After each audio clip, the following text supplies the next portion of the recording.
Ayan nga mga ka-farmers, magandang araw sa ating lahat. Habang hindi pa bumabagsak ang ulan, papastol muna tayo ng kambing. Yan yung parati nilang kinakainan, pero every other day. Minsan sa kabila, minsan hindi ko sila pinapakawalan, doon lang sila sa bundok.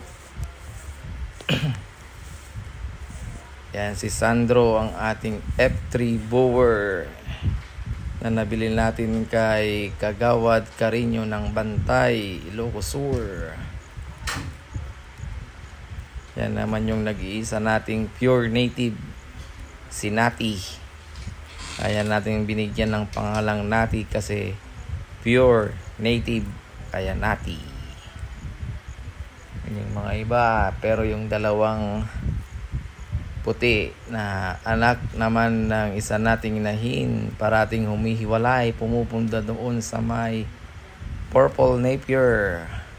Ang paborito nilang kinakain, yung purple napier.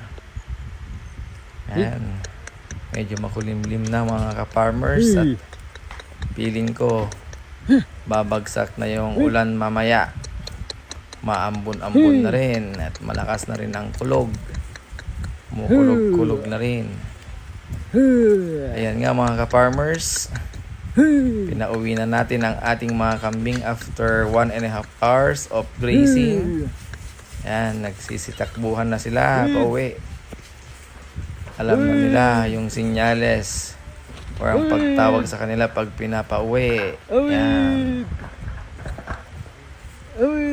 Bale, yan nga pala yung pinakpan nating dayami pagkain ng kalabaw ni Tito Cesar. Ayan, umaambon na nga. At nakaredy na rin ang kanilang inumin. Natemplahan ko na bago pa sila pinalabas yung molasses, asin at saka vitamins na Vitamin Pro. Ayan, nagsiinuman na silang lahat. Mamaya, magbibigay na ako ng kanilang paboritong pagkain sa hapon. Ang yellow corn or ang mais. Ang pagpapakain ko nga pala ng mais mga ka-farmers ay buo. Hindi yung na-crush or nabayo in Ilocano. Buo yung binibigay kong mais, yellow corn. Minsan, sa pag Saturday and Sunday, yung white corn naman yung binibigay ko. Pero from Monday to Friday, yung yellow corn. Bale, nabili natin yung mais ng 17 pesos per kilo. At yung white corn is 32 kung hindi ako nagkakamali per kilo. Bale, isang sako. Yan yung binibigay ko sa hapon para naman mapunan yung busog nila, or kung hindi man sila nakontento or nabusog ng masyado sa pastulan, yan, pwede nating gawin yan para at least mas mabusog pa sila. Yan po ang ating alpha female. At yung si Sandro naman na F3 Bower, ang ating alpha male. Siyempre nag-iisang back sa ating minigot farm. Ayan, sarap na sarap sila.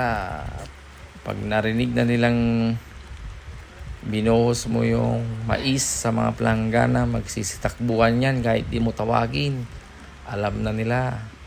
Pero bakit yung isa doon sa may baba ng kulungan parang ayaw niyang lumapit? Ayan nga, ewan ko kung ano yung lumabas sa kanyang puwerta.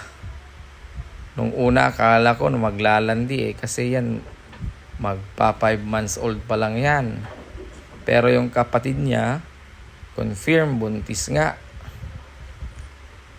Ayan, mga may mas nakakaalam or eksperto, hindi ko aram yan. First time kong may encounter sa aking mga kambing.